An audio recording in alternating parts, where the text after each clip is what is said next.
Salut YouTube, est-ce que ça va? Quant à moi, je vais bien et bienvenue dans cette nouvelle vidéo dédiée à notre formation comment créer un bloc complet de A à Z avec le framework Web Django. Dans l'une des vidéos précédentes, nous avons vu comment implémenter le système de commentaires en temps réel. Ok, nous avons vu que lorsqu'on suivait une discussion, on n'a pas besoin de rafraîchir la page pour voir les commentaires qui apparaissent. Là, je vais encore vous montrer l'exemple. Ok, considérons deux utilisateurs, Aoudou à gauche qui est ici avec Chrome et Cédric à droite qui est là avec Firefox. Ces deux utilisateurs sont sur leur poste de travail distinct. Ok. L'idée c'est quoi? Lorsque Aoudou laisse un commentaire, Cédric n'a pas besoin de rafraîchir la file de discussion pour pouvoir voir le commentaire que Aoudou a laissé. Là, nous allons tester pour voir. Hello Cédric. Il commente tout de suite là. Voilà le commentaire Aoudou qui apparaît au niveau de Cédric sans rafraîchir la page. Mais ce que vous allez remarquer, c'est lorsque je soumets, quand Aoudou soumet le commentaire, il y a chargement de la page. Ok, nous pouvons venir au niveau donc de l'inspecteur, réduire donc le réseau pour que cela soit plus lent. Je vais choisir un réseau plus lent et bien sur notre routine, je mets slow 3G, donc je mets une 3G très lente là. Et là, ce que je vais faire une fois de plus, c'est envoyer hello. Vous voyez, il y a chargement au niveau de l'expéditeur, mais il n'y a pas chargement au niveau de celui qui reçoit. Et là, nous voulons donc pallier à ce problème. Nous aimerons que lorsque Aoudou envoie le message, que le navigateur ne soit pas rafraîchi et que cela parte directement d'une manière asynchrone. Là, nous allons donc aborder la notion d'Ajax. Ajax signifie Asynchronous JavaScript en XML.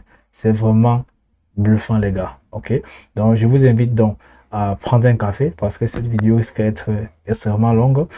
Et par la suite, si vous n'êtes pas abonné à ma chaîne, je vous invite vivement à vous abonner, de liker, de partager autour de vous. Cette vidéo peut également aider beaucoup de personnes à pouvoir augmenter les backgrounds avec Django et Ajax. Ok, allons coder.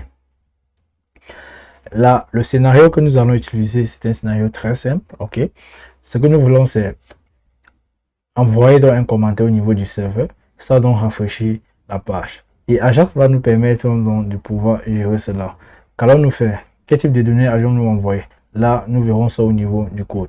Je vais d'abord venir au niveau du bloc et je viens donc au niveau de mon template. Là, post title. Je récupère déjà mon title. Je vais travailler avec mon title. Je récupère également ma view. Je vais travailler avec ma view. Et je récupère également l'URL. Je vais travailler avec. Ok. Donc, ce que je peux faire déjà, c'est mettre d'abord la view. Je mets l'URL et le template après. C'est comme ça que j'aime travailler. Je peux réutiliser donc la vue post detail qui me permettait donc de pouvoir afficher les détails d'une vue. Nous pouvons venir là. On peut voir si je viens au niveau de la Ravel. Ok, voilà les deux commentaires qui ont été ajoutés.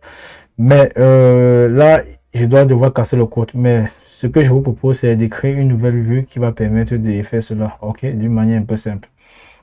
Donc, si je viens au niveau de mon éditeur, là, juste en bas des post detail, je vais dire define, je vais dire add comment ou bien Ajax comment. Là, ce sera mieux.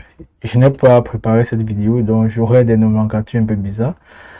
Ajax comment. Et là, ça prend la requête. Et par la suite, qu'est-ce que j'aurai? Vous allez remarquer que je ne vais pas mettre autant de paramètres ici. J'ai juste besoin de la requête. Vous verrez pourquoi. Ok. Ce que je veux savoir, c'est d'abord quel est le poste sur lequel je suis. Ok. Il faut savoir le poste. Et ce que je dois faire, c'est de récupérer l'ID du poste où je suis actuellement. Donc, je vais dire post ID sera égal à request. Étant donné que c'est le type de méthode, c'est post, je vais dire request.post pour get, ok, ou vous pouvez utiliser les crochets pour pouvoir gérer cela. Là, je vais récupérer l'ID du post. Une fois que j'ai récupéré l'ID du post, je dois donc vérifier si l'ID là existe. Je vais dire if post ID, ok, si ça existe, qu'est-ce que je fais? Je récupère dans la publication. Je vais faire mon try catch, comme je sais bien le faire. Je vais dire post sera égal à quoi? Je peux utiliser get object or for, mais je vais utiliser ça simplement. Je vais utiliser post.object pour get. OK. Je vais pas passer autant de paramètres qu'il y a ici, donc l'année, le mois, le jour, le slot. Non, c'est pas utile pour l'instant. OK. Donc ce que je vais faire, c'est uniquement récupérer le post avec l'ID. Je vais dire ID sera égal à post ID. OK.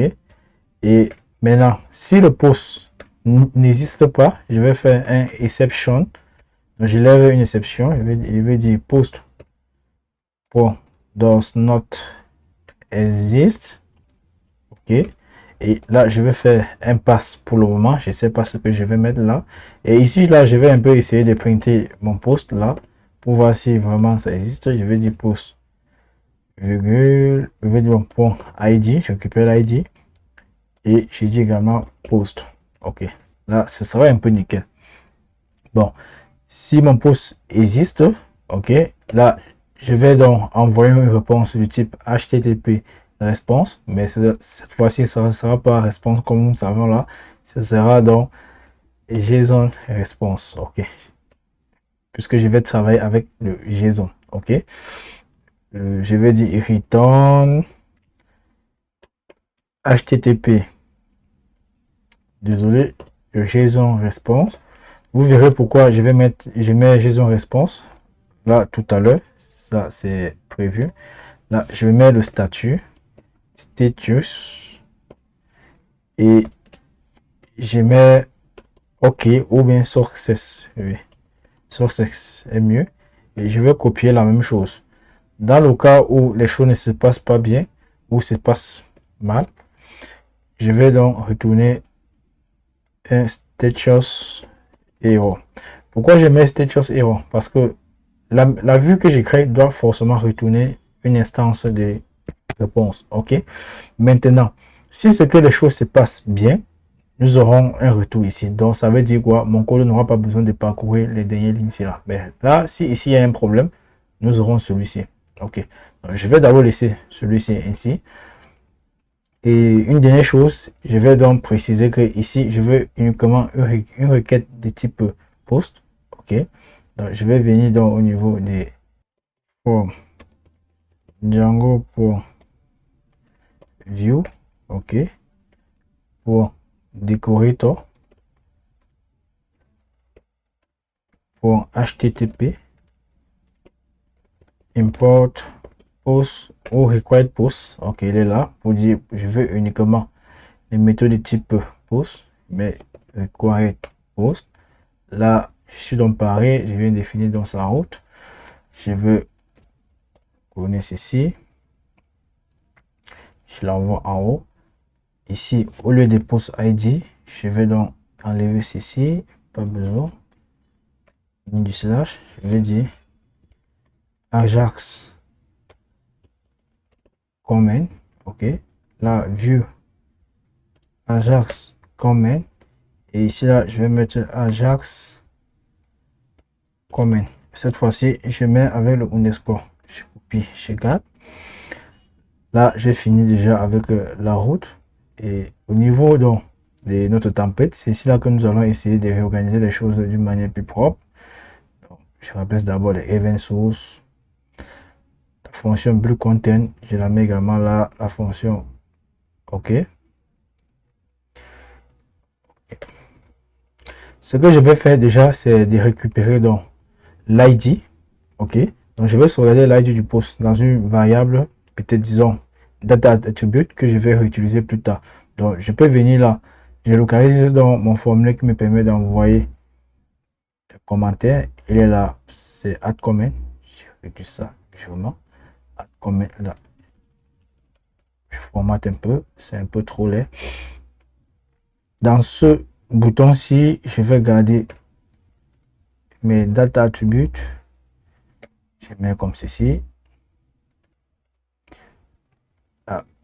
Je vais d'abord mettre l'ID qui va me permettre donc de pouvoir sélectionner. Ben, je peux dire mettre post. post ID.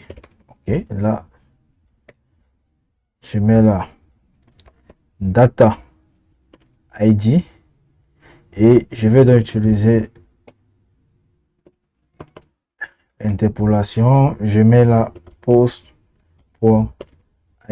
Ok, et sauvegarde. Je viens donc au niveau de mon JavaScript. Là, je définis donc ma fonction. Je peux dire function at Ajax comment. Ok, qui ne prend rien en paramètre, bien sûr. Et qu'est-ce que je fais? Je vais d'abord définir mon URL. Const URL sera égal à quoi? J'utilise donc l'URL de Django. Là, qu'est-ce que je mets? Je mets Ajax comment là. Et j'englobe ça avec les côtes. Là, les gars, je vous assure que les choses se passent un peu déjà bien. Et je vais donc définir donc ma constante.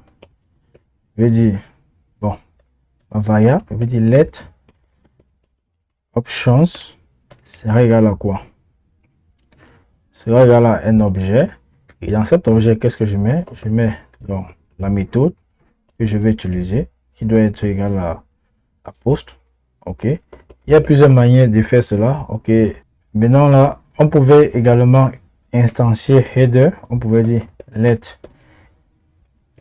header c'est égal à news header, qu'on doit donc mettre des paramètres init et tout et tout. Bon, là, ça va marcher. Là, il faut faire également avec le body et tout ça. Bon, là, c'est un peu compliqué. Je préfère utiliser une méthode qui est très simple là. Donc, je mets les options. Et là, qu'est-ce que je mets par la suite? Je vais donc mettre header dans l'option ci. Désolé, il faut mettre le H minuscule, sinon cela ne devra pas fonctionner. Et qui sera également un objet. Qu'est-ce que je mets comme en tête? Je vais mettre la vérification cross-site request forgetting token. Donc pour l'instant, nous pouvons la laisser vide et vous verrez pourquoi elle est absolument nécessaire. Après, je mets mode qui sera égal à same origin. Ok. Là, j'ai fini avec mon option et je vais venir sélectionner maintenant mon bouton. Je vais dire let send btn sera égal à ou send button, ça dépend de vous. Document query selector. Je mets le dièse étant donné que c'est l'ID. Ok. J'ai sélectionné mon bouton. J'applique donc l'événement dessus. Je dis set send button sera égal à event at listener. Quel est l'événement que je veux donc appliquer dessus? Je vais appliquer le clic qui prendra une fonction. Ça peut être une fonction fléchée ou n'importe quel genre de fonction. Bon, comme je commence avec les fonctions normales, je vais terminer les fonctions normales. Là, je retire la flèche. Ok, là, nous avons nos vieilles fonctions. Nous savons l'utiliser déjà. La première des choses, je vais donc empêcher le navigateur de charger lorsqu'on va soumettre le formulaire. Je vais dire let from data. Ok. Sera égal à new form data. Désolé, new form data. Ok. Form data va me permettre donc de pouvoir envoyer donc les données au niveau du serveur. Ok. Là, vous pouvez utiliser le JSON. Ça dépend de vous. Comme j'ai eu à dire, ça dépend des choix. Même le XML, vous pouvez utiliser la structure de données que vous voulez et que vous êtes à l'aise. Moi, je suis plus à l'aise avec form data. C'est plus facile pour moi. Ok. Je dis form data pour happen. J'ajoute donc la clé. Ce sera ID. étant donné que vous avez vu au niveau du serveur, j'ai récupéré l'ID ici. Donc, je vais mettre la même chose là, ID. Et comme la valeur, qu'est-ce que je vais mettre? C'est send button. Pas send button complètement. Pour dataset. OK. Dataset. Pourquoi dataset? Parce que j'ai utilisé les data attributes là en haut pour pouvoir donc stocker la valeur. OK. Là, je mets dataset. Ça va faire référence à ce data. OK. Et pour me rassurer, donc, c'est l'ID. Je mets point ID. Si j'avais mis dataset, elle est où? Si j'avais mis data-toto, je devais mettre toto ici en bas. OK. Là, pour me rassurer que cela marche, je vais faire un console.log. OK. Là, je vais mettre send button.dataset.id pour me rassurer que cela marche. Je vais sauvegarder et je reviens donc au niveau d'ici. Le type de bouton, au lieu de mettre submit, je vais juste mettre button. OK. Là, c'est simple. Je vais venir au niveau de mon logiciel, navigateur, pardon. J'actualise, je viens sur inspecter l'élément. Et au niveau de la console, je vais un peu zoomer. Cela ne devrait même pas marcher parce que déjà, j'ai oublié d'appeler la fonction Ajax comment.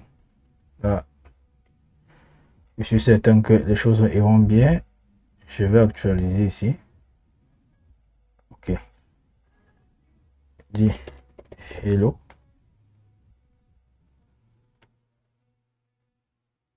Confirm variable log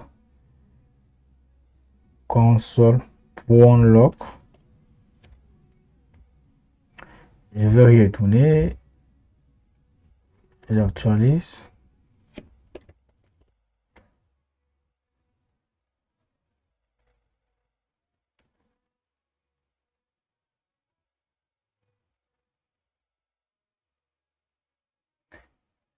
Rien ne se passe.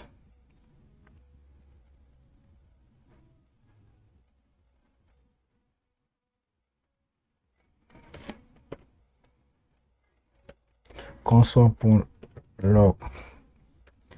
Déjà, send button pour voir ce qui n'a pas marché.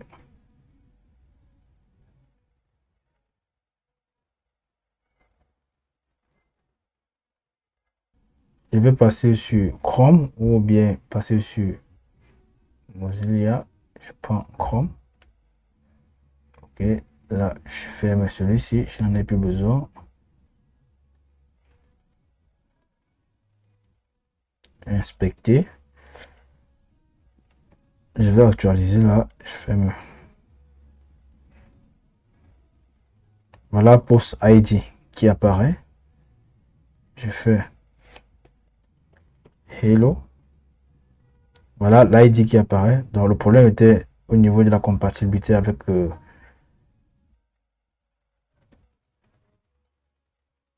désormais je vais utiliser Chrome. Donc je vais fermer Safari. OK, je rentre avec Chrome. Voilà. Voilà l'ID qui apparaît. OK. Bon. Par la suite, ce que je dois faire, c'est d'envoyer l'ID là au niveau du serveur. OK. Donc pour ce faire, je reviens donc au niveau d'ici. Je vais utiliser l'API fetch. Je vais dire fetch. OK. Je vais passer dans l'option à l'intérieur. Déjà, étant donné que j'ai mon URL, donc je passe d'abord l'URL. Sinon, je n'irai pas loin. URL. Nickel. OK. Et dans option, nous devons passer dans l'ID. Donc, nous devons mettre le body. Donc, ce que je peux faire, c'est venir juste après d'ici. Étant donné que je suis certain que j'ai occupé dans l'ID, j'ai dit option. J'utilise donc les crochets. Je mets là body qui sera là à forms data. Ok, c'est nickel. Là, je vais utiliser le gestionnaire then. Vous dit bon, voilà, envoie-moi une réponse et que ta réponse soit du type JSON et réponse .json.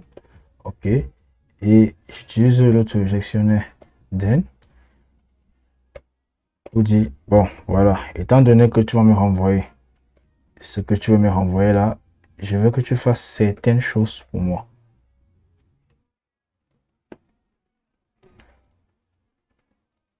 Ok, je veux que tu fasses certaines choses pour moi.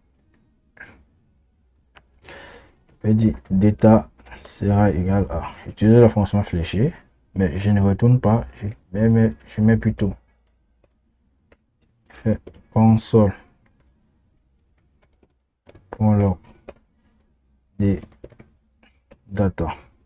Ok.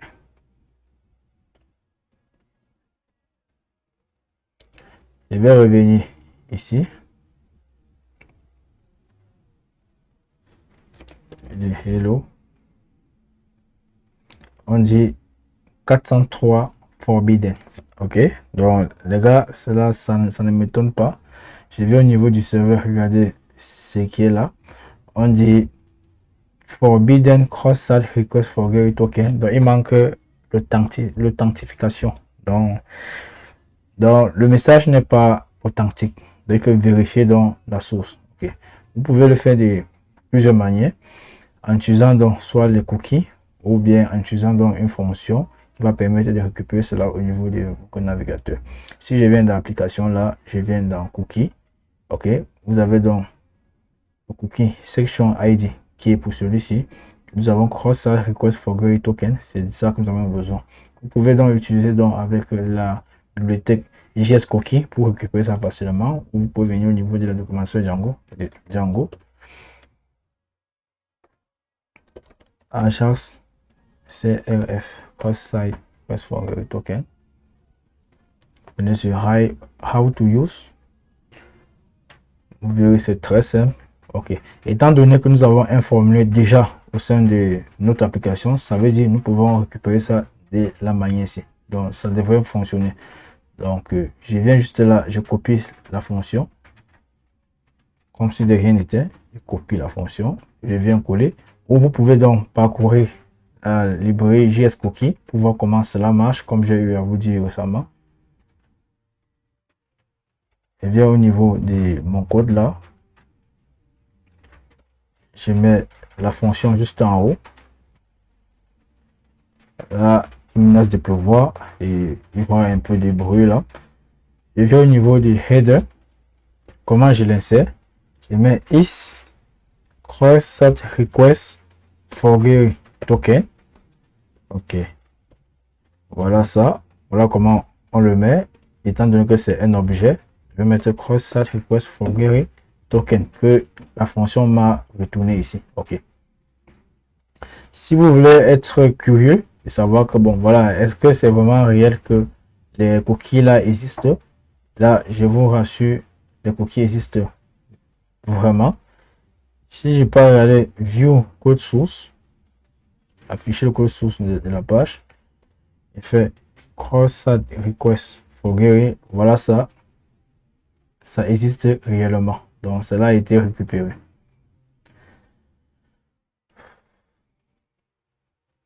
Ok,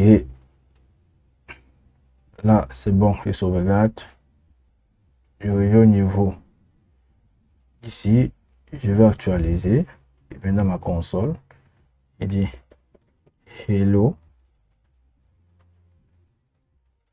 Qu'est-ce qui se passe encore? Je vais au niveau de mon serveur.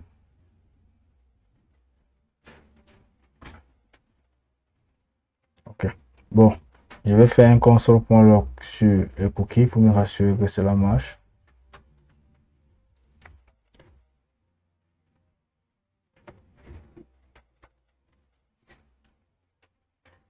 Désolé, X Ok, ça ne devrait pas marcher. X-cross request for very token. Cela marche.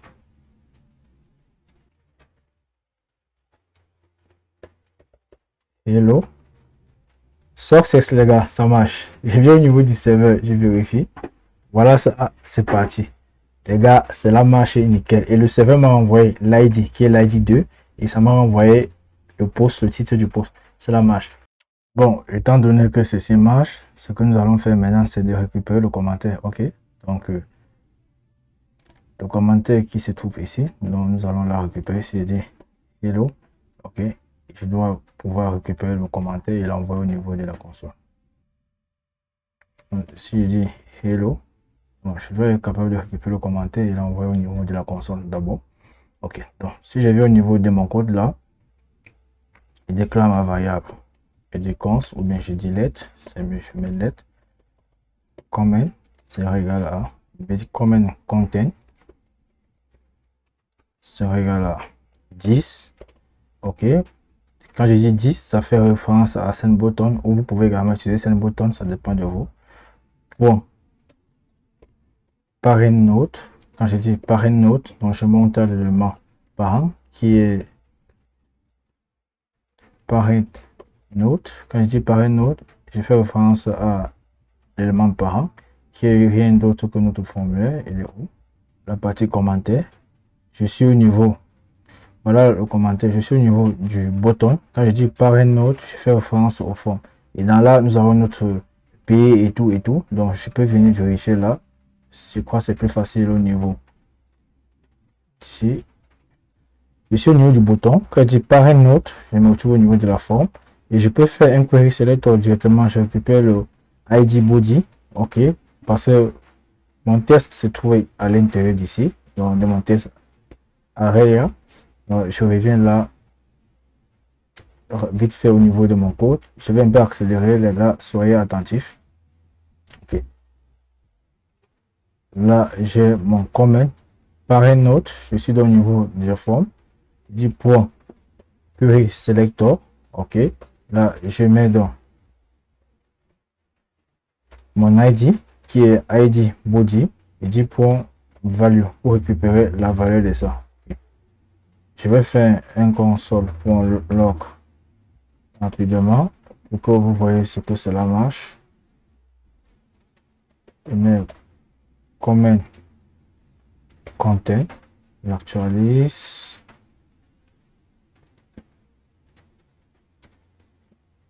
Ok, je dis hello les gars. Dans ma console, j'ai hello les gars. Donc je vais également l'envoyer au niveau de mon serveur pour que cela marche. Je vais parler plus fort pour que cela soit entendu par tout le monde.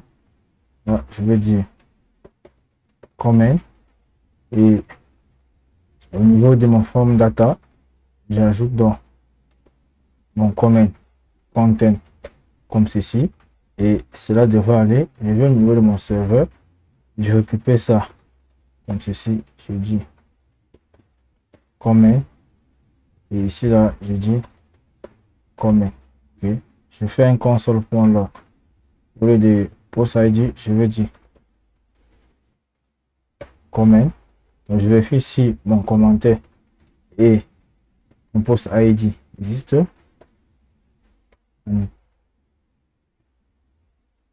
Je viens donc ici, je vais actualiser. Je dis hello success. Je vais au niveau de mon serveur. Voilà hello, voilà l'ID. Les gars, ça marche, je suis pas bien récupérer mes éléments. Étant donné que j'ai récupéré dans la publication, ok, donc ça veut dire je peux donc pouvoir ajouter dans un commentaire. Donc je vais faire donc appel à la table comment. Je vais disons dire comment. Je m'assure que cela a été importé normalement. Là, il est là. La comment pour object pour get or create. Ok, get or create. Bon, là, c'est pas grave. Ça devrait tout marcher. Quels sont les champs de ma table comment? Je viens vérifier donc. On avait le post qu'on a déjà. l'auteur et le body. OK? Donc, je vais mettre cela. Le post. Je vais mettre l'auteur qui sera égal à request.user et le body sera égal à comment. OK? Je peux mettre même là. Post égal à ceci. Je précise auteur égal à cela. Body égal à ceci. Je vais faire comme ça ne doit pas être trop long. OK?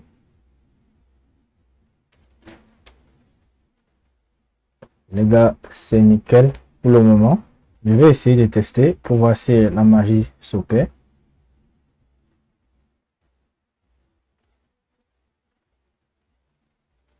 Actualise.